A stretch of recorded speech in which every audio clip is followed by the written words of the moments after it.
Um casamento sólido é abalado quando um homem encontra um papel misterioso na bolsa da esposa, revelando segredos que desafiam sua confiança. Após uma viagem dela para um casamento em Las Vegas, ele percebe mudanças em seu comportamento e, diante das dúvidas, começa a investigar. Entre o desejo de proteger sua família e o respeito por si mesmo, ele se vê forçado a confrontar verdades dolorosas. Uma história de amor, traição e escolhas difíceis que explora os limites do perdão e a complexidade dos relacionamentos.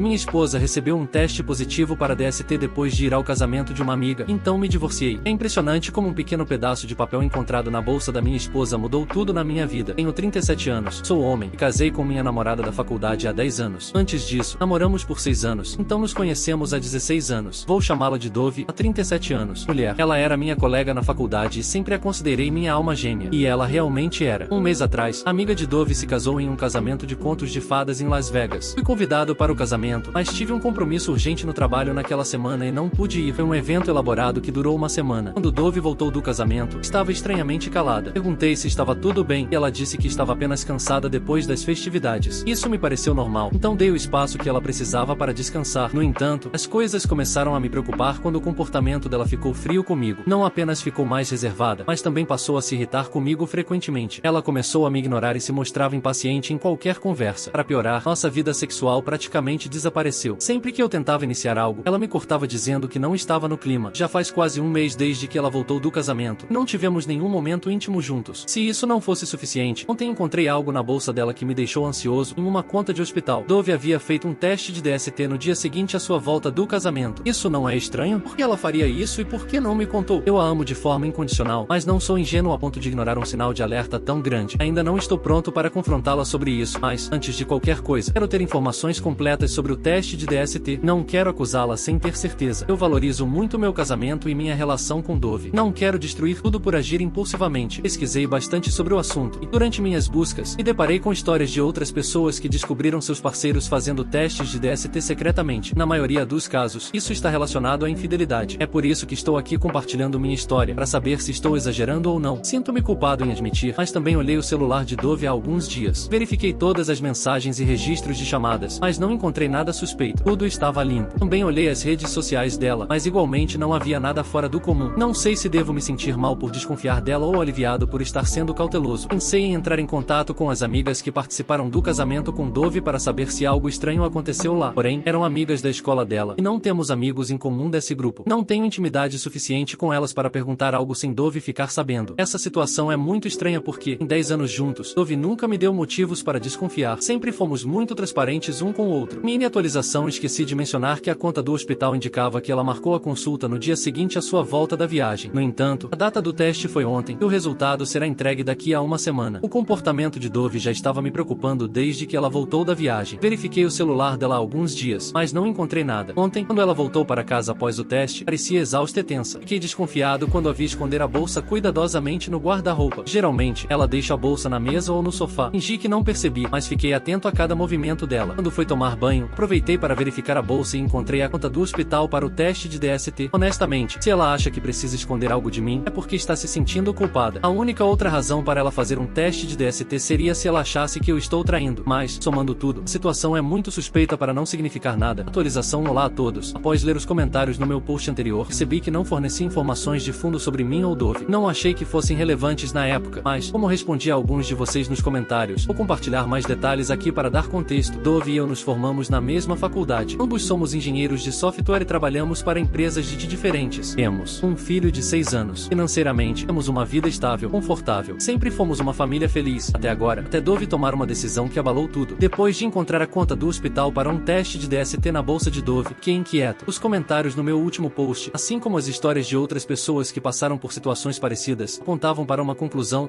Dove me traiu. Inicialmente, eu queria esperar até que os resultados do teste saíssem antes de confrontá-la, mas estava sufocado sufocando por dentro. Não conseguia mais segurar isso. Dove também percebeu que eu estava agindo diferente. No dia em que fiz o post, ela até me perguntou se estava tudo bem. Eu apenas balancei a cabeça e forcei um sorriso. Acho que ela pensou que meu comportamento era uma forma de represália pelo jeito rude como ela vinha me tratando. No dia seguinte, durante o jantar, Dove novamente me perguntou se eu estava bem. Disse que sim, mas, depois de um tempo, não consegui me conter e soltei: como foi o seu teste de DST? Ela me olhou chocada. Repeti: sim, o teste de DST que você fez há alguns dias. Ela ficou pálida e perguntou como eu descobri. Respondi que isso não importava. Então, ela disse a frase mais clichê: e eu posso explicar. Fiquei olhando fixamente para ela e disse para explicar. Ela suspirou profundamente enquanto eu a observava pacientemente. Dove começou a chorar. No momento em que ela desabou em lágrimas, meu coração se partiu. Percebi que minhas suspeitas eram verdadeiras. Dove segurou minha mão e pediu que eu acreditasse nela. Disse que só acreditaria se ela contasse a verdade. Em vez de responder, ela puxou a cadeira para mais perto, encostou no meu ombro, segurou meu braço com força e continuou chorando. Deixei que ela desabafasse. Em 16 anos de relacionamento, nunca deixei Dove chorar sem abraçá-la ou consolá-la, mas, dessa vez, fiquei imóvel, frio como uma pedra. Ela tentava se aproximar e segurar meu braço o mais firme possível, mas eu não a retribuía. Finalmente, quando parou de chorar, soltou meu braço e confessou tudo. Ela disse que durante os eventos do casamento da amiga, os 2 primeiros dias foram reservados para a despedida de solteira em Las Vegas. O organizador do evento contratou strippers, acompanhantes masculinos e outros serviços. Foi então que ouvi vários termos novos que nunca tinha ouvido antes. Dove explicou que as amigas, incluindo a noiva, aproveitaram os serviços desde o primeiro dia, mas ela resistiu. Disse que foi pressionada pelas amigas, mas conseguiu se segurar. Ela viu as outras se divertindo e realizando suas fantasias, mas tentou se manter firme. Perguntei se ela cedeu porque se sentiu deslocada. Ela respondeu que foi convencida pela noiva a experimentar, já que, em 16 anos, nunca tinha estado com outro homem. As amigas explicaram como esses acompanhantes ofereciam novas experiências e sensações. Dove ainda resistiu, mas acabou cedendo à pressão para uma massagem íntima. Pensou que isso não seria considerado traição e que também aliviaria a pressão das amigas. No entanto, o massagista era um acompanhante. Depois de começar a massagem nas costas, ele tentou despir Dove completamente. Ela resistiu, mas ele argumentou que era necessário para a massagem. Ela perdeu o autocontrole durante a sessão e acabou cedendo. Um momento levou ao outro, e Dove me traiu. Mas isso não foi tudo. Quando Dove contou às amigas sobre o que havia acontecido, no encontro com o massagista, elas a incentivaram, dizendo que deveria explorar mais, e garantiram que tudo seria confidencial e nada chegaria até mim. Dove pensou que, já tendo cometido o erro uma vez, não havia razão para resistir mais. Ela decidiu explorar sua fantasia sem mais hesitação. Fiquei aliviado por ela ter confessado tudo, mas sabia que não conseguiria perdoá-la, mesmo que fosse algo único. Apenas fiquei ali, imóvel, tentando absorver tudo o que Dove dizia. Eu sabia que minha vida mudaria completamente. A mulher à minha frente, a pessoa que eu amava, estava me traindo, e por isso sua traição me causava uma dor tão profunda. Dove me cutucou, pedindo que eu dissesse algo, já que eu não falava uma palavra desde a confissão dela. Coloquei o rosto nas palmas das mãos, e ela tentou segurar minha mão e levantar meu rosto, mas eu resisti. Finalmente, quando olhei para ela, disse que iria pedir o divórcio. Ela ficou chocada e me implorou para não tomar uma decisão impulsiva, já que temos um filho. Gritei para ela parar de fingir preocupação com o filho e a família, pois, se realmente se importasse, não teria feito o que fez. Liguei as chaves do carro e saí de casa. Ela tentou me seguir, mas eu a afastei. Dirigi até a casa de um amigo que mora sozinho. Ele tinha acabado de passar por um divórcio, mas isso é outra história. Bebi até cair. Na manhã seguinte, liguei para o trabalho e disse que estava doente. Meu amigo foi trabalhar enquanto eu ficava na casa dele, pesquisando advogados de divórcio. Acabei encontrando um advogado que foi meu colega na escola, e ele estava no meu Instagram. Mandei mensagem e ele me respondeu algumas horas depois. Pedi uma ligação, e ele percebeu a urgência nas minhas mensagens e me ligou em 30 minutos. O próximo horário disponível dele era em 4 dias, mas como conhecia, ele me perguntou se eu podia encontrá-lo à noite, após o trabalho. Concordei imediatamente. Em vez de me chamar para o escritório, ele sugeriu que nos encontrássemos para tomar algo. Então, no dia em que Dove confessou a traição, eu estava no bar com o advogado, discutindo o meu divórcio. Ele me pediu para refletir sobre a decisão e ver se as emoções se acalmavam. Decidi que estava tomando essa decisão conscientemente. Disse a ele os meus termos para o divórcio, e ele me garantiu que começaria os trâmites imediatamente. Solicitei que acelerasse o processo, pois queria que tudo terminasse o mais rápido possível. Quem me ouvisse diria que eu estava agindo impulsivamente, mas não estava. Amo Dove, mas não mais do que a mim mesmo e o respeito que mereço. Confiei nela com minha vida. Se estou tomando essa decisão, é porque é definitiva. Não posso deixá-la escapar impune pela traição. No dia seguinte, voltei para casa à tarde. Achei que ela estaria no trabalho, mas estava em casa. Nos últimos dias, ela parecia miserável. Assim que me viu, correu para me abraçar, perguntando onde eu estive nos últimos 2 dias e por que não tinha respondido suas mensagens e ligações. Eu queria empurrá-la para longe, mas ela parecia tão pálida e frágil que não consegui. Deixei ela me abraçar, mas não a toquei. Fiquei rígido, sem movimento. Ela continuava pedindo desculpas, mas eu estava imperturbável. Segurou meu rosto entre as mãos e me pediu para dizer algo, dizendo que meu silêncio a estava matando. Perguntei sobre nosso filho, e ela disse que o havia deixado na casa dos meus pais por uns dias. Liberei-me, fui para o meu quarto e tranquei a porta. Ela não teria deixado eu arrumar minhas coisas se eu a tivesse deixado entrar. Peguei algumas roupas, meu laptop e itens itens essenciais e saí rapidamente de casa enquanto ela estava na cozinha. Ela me seguiu até a porta, tentando me impedir, mas eu não olhei para trás e dirigi. Me hospedei em um hotel e depois fui à casa dos meus pais para ver meu filho. Queria contar tudo, mas resisti, pois tinha outros planos em mente. Já se passou quase uma semana. Estou trabalhando do hotel, pois consegui permissão para trabalhar remotamente este mês. Dove tem tentado me contactar de todas as formas possíveis, ligações, mensagens, correios de voz, aparecendo no meu trabalho, na casa do meu amigo e nos bares e restaurantes que frequento. Hoje, um amigo em comum me ligou, perguntando se eu estava bem. Ele me contou que Dove estava procurando por mim por toda a cidade. Perguntei a ele se ela tinha contado o motivo, e ele disse que ela estava dizendo que eu saí de casa depois de uma discussão séria sobre algo. Atualização 2 disse que estava bem, mas precisava de um tempo para esfriar a cabeça. Algumas horas atrás, liguei para o meu advogado para acompanhar o andamento dos papéis de divórcio. Ele me disse que os enviaria nos próximos dias. Agora, estou aguardando os papéis de divórcio chegarem. Farei uma atualização assim que resolver essa situação. Sinto muito, mas não há desculpa para isso. Ela não deveria ter sentido a necessidade de explorar essas fantasias com outra pessoa que não fosse você, seu marido. Além disso, que tipo de amigo convence um amigo casado a trair? Agora, veja o que ela fez, jogou sua vida fora, como se todos esses anos não significassem nada. Eu me pergunto se essas fantasias dela realmente valeram a pena. Atualização 3 demorei um pouco para fazer essa atualização, mas queria resolver tudo antes de contar para vocês. Esta será minha última atualização. Depois de 10 dias desde o dia D, os papéis de divórcio chegaram. Era sábado. Na manhã seguinte, fui para casa. A situação continuava a mesma. Dove estava jogada no sofá, sem vida, enquanto nosso filho brincava na sala. Ele correu até mim e me abraçou, já que não nos víamos há uma semana. Dessa vez, Dove estava rígida. Não me abraçou, apenas me olhou com um olhar frio. Brinquei com meu filho por alguns minutos e depois o deixei sozinho, sentando-me em uma cadeira. Dove me olhou com um rosto sério e perguntou o que eu queria. Dei um sorriso sem dizer nada. Ela perguntou se havia algo que pudesse fazer para melhorar as coisas. Permaneci em silêncio. Depois de um tempo, ela disse: eu sei que te machuquei e arruinei tudo, mas estou arrependida. Aceito o que fiz, foi um erro grave, mas você precisa entender que eu poderia ter escondido o exame de DST e você nunca teria descoberto, mas fiz o exame para sua segurança e evitei o sexo para te proteger. Eu te amo e sinto muito pelo que fiz, mas você também precisa reconhecer que eu confessei a verdade, quando poderia ter inventado mentiras. Então, precisamos resolver isso em vez de fugir da situação. Me diga o que posso fazer para consertar isso. Eu disse a ela: sim, você pode confessar sua traição na frente dos meus pais e dos seus. Ela me olhou com um olhar sério e eu a desafiei. Não consegue fazer isso? Ela respirou fundo e disse que, se fosse isso que me faria feliz e satisfeito, estava disposta a tentar. Pedi para ela chamar os pais dela e os meus para virem à noite. Após a ligação, ela me olhou com olhos derrotados. Tomei um banho enquanto navegava no iPad. Quando ela entrou no quarto, disse que havia preparado o almoço para nós. Eu queria evitar, mas sabia que seria nossa última refeição como família. Então fui até a mesa e me sentei. Ela serviu a comida para mim e nosso filho, e nós comemos juntos. Fiquei triste ao ver o rosto do meu filho. Sabia que seria a última vez que ele estaria com os dois pais. Sei que vão me chamar de egoísta e machista por destruir minha família por causa de um erro de Dove, mas não me importo com o que os outros pensam de mim. Sei que, quando meu filho crescer, ele ficará feliz por eu ter escolhido o respeito próprio em vez de me prender a sentimentos. É necessário que uma criança cresça com pais felizes, mesmo que separados, do que com pais frustrados em um casamento quebrado. Nosso casamento estava quebrado no momento em que Dove se entregou a outro homem. Após o almoço, Dove levou nosso filho para o quarto para tirar uma soneca. Depois de colocá-lo para dormir, ela voltou ao nosso quarto enquanto eu mexia no celular. Ela tentou me tocar, mas eu a parei e perguntei se os resultados dos exames de DST tinham chegado. Ela disse que estava sendo honesta, então tentou me tocar novamente. Sabia que seria a última vez, então cedi. Foi o sexo mais intenso que tivemos em muito tempo. Depois, me senti culpado e triste, mas também satisfeito por estar com ela. Ela foi a única mulher com quem estive nos últimos 16 anos. Eu a amava e isso me destruía pensar que teria que afastá-la para sempre. Também me arrependi de ter tido sexo com ela, porque isso poderia dar a ela uma falsa esperança de reconciliação. Ela adormeceu nos meus braços, como se não tivesse dormido há dias. Eu a olhava, me perguntando como ela poderia ter feito isso conosco. Não sei a hora em que adormeci, olhando seu rosto bonito. Acordamos quando nosso filho bateu na porta. Eu abri a porta e ele brincou conosco na cama. Naquele momento, senti vontade de desistir da minha decisão e dar uma nova chance ao meu casamento, mas sufoquei esse sentimento e saí da cama. Já era noite, e eu me sentei na sala esperando a chegada dos meus pais e sogros. Depois de algum tempo, todos chegaram. Quando todos estavam acomodados, Dove me chamou para a cozinha e, com um olhar intenso, me perguntou se eu realmente queria fazer aquilo. Eu disse que sim. Ela então saiu e contou a todos que tinha algo a confessar. Ela disse que me traiu no casamento de uma amiga, mas que não significava nada. Me amava e faria qualquer coisa por mim. Continuou dizendo que já havia me contado a verdade e que eu queria que ela contasse a todos. Foi tão rápido que meus pais acharam que era uma brincadeira. Eu disse que não era uma brincadeira e expliquei que ela não havia confessado até que encontrei o exame de DST na bolsa dela. Os pais dela olharam para baixo, envergonhados e com raiva. Meus pais também ficaram desapontados, mas não disseram nada. Eu disse a todos que também tinha algo a dizer e eu havia solicitado o divórcio. Tirei os papéis e comecei a ler os termos. Dove tentou me interromper, mas eu continuei. Dei a ela a casa onde ela e nosso filho poderiam morar enquanto eu sairia. Queria Teríamos a custódia compartilhada de nosso filho e eu pagaria a pensão alimentícia. Depois de ler, entreguei os papéis a ela. Ela me olhou com desprezo e disse que eu a havia enganado. Olhou os papéis e assinou imediatamente. Os pais dela se levantaram e saíram sem dizer uma palavra. Meus pais também foram embora, mas antes de saírem, perguntaram se eu queria morar com eles por algum tempo. Eu acenei e disse que veria. Dove foi para o quarto de nosso filho e o trancou lá dentro. Ela não apenas se sentiu humilhada na frente dos pais, mas também derrotada, percebendo que todas aquelas confissões e humilhações não tinham servido para nada. Eu peguei minhas coisas e deixei a casa. Queria ver meu filho, mas sabia que Dove não me deixaria. Foi por isso que ela trancou a porta do quarto dele. Após essa noite, não recebi mais ligações ou mensagens de Dove. Depois de cerca de 45 dias, fomos ao tribunal onde nosso divórcio foi finalizado amigavelmente, já que nenhum de nós contestou. Não falamos nada um com o outro e seguimos nossas vidas depois. Já se passou mais de uma semana desde que o divórcio foi finalizado. Estive ocupado procurando uma casa e me estabelecendo lá. Podemos nos cruzar por causa de nosso filho, mas será apenas uma interação formal. Ainda me sinto vazio e frustrado, pois sei que também a machuquei e humilhei. Talvez ambos tenhamos recebido o que merecíamos. Uau, que generosidade dela em fazer o exame de DST para te proteger, né? Tudo isso poderia ter sido evitado se ela tivesse sido fiel. Quem ela pensa que é? Uma heroína? Você fez tudo certo pelo seu filho. O que é mais do que ela pode dizer? Ela tentou te enganar e te esconder a verdade. Isso é desprezível. Você fez o melhor para o seu filho.